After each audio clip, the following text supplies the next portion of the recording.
So hello friends, welcome to the filmy Bong. তো তারপরে দুপুরের পর লাঞ্চ করে আমরা দোকানে গেলাম। দোকানে যাওয়ার সাথে সাথেই স্যান্ডউইচের কিছু অর্ডার ঢুকেছিল। তো বেসিক্যালি সেই স্যান্ডউইচের জন্যই আমি সবজি টবজি কাটছিলাম। দেখছেন কত ফাস্ট ফরওয়ার্ডে আমি সবজি কাটছি, এবং সবজি টবজি কাটা হয়ে গেলে দেখুন আমরা এত রকমের ভেজিস দিই: ক্যাপসিকাম, পেঁয়াজ, টমেটো, শসা, গাজর, তার সাথে যাচ্ছে চিকেন। ঠিক আছে, চিকেনটা গ্রিলিংয়ে বসানো ছিল, এই যে গ্রিল করা হয়ে গেছে চিকেন। তো এই জিনিসগুলো দিয়ে আমরা আমাদের স্যান্ডউইচ বানাই, পুরো মানে পিওর জিনিসপত্র দিয়ে হয়। তার সাথে আমরা ইউজ করি এই যে বের করছি এই যে উইনগ্রিনের আপনার নর্মাল মায়োটা, হোয়াইট মায়ো যেটা, আর তার সাথে হয় তন্দুরি মায়ো। এই দুটো জিনিস আমরা স্যান্ডউইচে ইউজ করে থাকি। এবং এইটা হচ্ছে আমাদের গ্রিন চাটনি, হোমমেড গ্রিন চাটনি, সেটাও আমরা ইউজ করি। আর এছাড়া আমরা যেটা ইউজ করি সেটা হচ্ছে আমুলের ফ্রেশ ক্রিম, অন্য কোনো কোম্পানি, আমুল কোম্পানির ফ্রেশ ক্রিম। এই যে কী পরিমাণ কোয়ান্টিটি দেওয়া হচ্ছে সেটা দেখে নিন। এবং আমার মনে হয় না কেউ এটা ইউজ করে।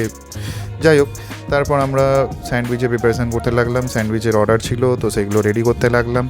এই যে আমি ফিলিংগুলো করছি এবং স্যান্ডউইচটা রেডি করছি। তারপরে সেটা গ্রিলারে দেওয়া হচ্ছে, এটা আমাদের গ্রিলার। তো একটা একটা করে স্যান্ডউইচ গ্রিলারে বসে দেওয়া হলো, দুটো স্যান্ডউইচ একসাথে যাচ্ছে এবং সেটাকে কাটিং করে সেটাকে এবার প্লেটিং করা হবে। একটা স্যান্ডউইচ কাটা হয়ে গেল, সেকেন্ড স্যান্ডউইচ কাটা হচ্ছে এবং সেগুলোকে প্লেটিং করে তাতে আমরা দিচ্ছি সস এবং তার সাথে আমাদের হোমমেড গ্রিন চাটনি। তো তারপর আমি এটাকে সার্ভ করে দিলাম। তো এরপর আরও কিছু অর্ডার ঢুকেছিলো এবং তারপর একটা হারিয়ালি অর্ডার এলো এবং দাদা এই হারিয়ালিটা রেডি করছিল। তো এই প্রসঙ্গে বলে রাখি যে আমরা কোনো গ্যাসের ভাঁটি ইউজ করি না, ঠিক আছে। আমরা পিওর কয়লাই জিনিসটা করি অথেন্টিকভাবে, যাতে করে ফ্লেভারগুলো ইনট্যাক্ট থাকে। মানে কয়লাই পোড়া জিনিসের একটা আলাদা টেস্ট হয়, সেই ফ্লেভারটা যেন খাবারের মধ্যে থাকে, সেই জিনিসটা আমরা চেষ্টা করি। তো যাই হোক, এই হারিয়ালিটা রেডি করতে করতেই আবার দাদা কয়লা দিয়ে দিল। এই যেটা আমি বলছিলাম যে আমরা পিওর কয়লাই জিনিসপত্র করি, এবং তার সাথে সাথে আর একটা হারিয়ালি এবং আর একটা মালাই লেগের অর্ডার চলে আসে। তো যাই হোক, এটাও রেডি করছিলাম। এই যে ঘেমে চান করে গেছি আমাদের দোকানে কাজ করতে করতে। তো মালাই লেগটা এরকম দেখতে হয় রোস্ট হওয়ার পরে, গ্রিল হওয়ার পরে, এবং এর ফাইনাল লুকটা আমি আপনাদেরকে দেখাবো পার্সেল করার সময় কীরকম হয়। কারণ মালাই লেগে আমরা আরও ক্রিম এবং মালাই এক কথা ইউজ করে সেটাকে পার্সেল করি।